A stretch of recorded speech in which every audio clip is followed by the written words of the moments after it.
Now, obviously, with the failure, with the crisis and everything that is happening, there are voices which are getting louder and louder, saying the state must play a greater role and things like that. And in some countries, we're even talking about nationalization. Indeed. And obviously, this is a problem because I don't know how it will work. I don't think that it will work.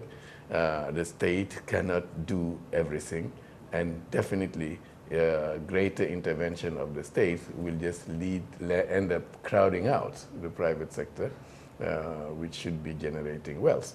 That being said, yeah, I don't think that there is any private sector which can thrive without regulation. Agreed. If we do not regulate, we will have the situation that has been facing a number of industrialized countries. So the question then becomes, how do we arrive at that fair regulation, if you like, and fair according to whom?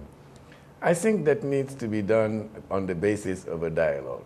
We have to run away from a logic of a zero-sum game where where my loss is your win, to a win-win situation. Yeah. And for that to happen, we need to just have a kind of dialogue going on and understanding that the private sector cannot thrive if poverty remains at the level of the current level.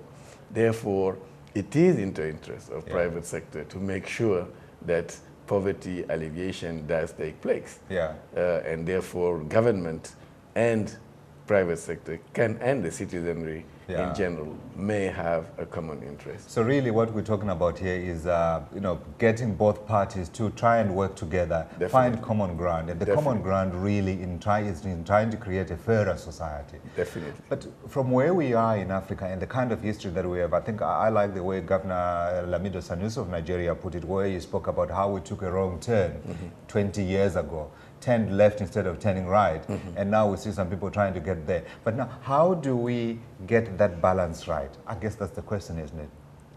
I think that one has to do the things for which you are better equipped.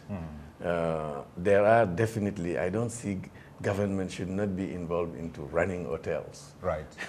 Definitely. But government should certainly be involved into developing the human and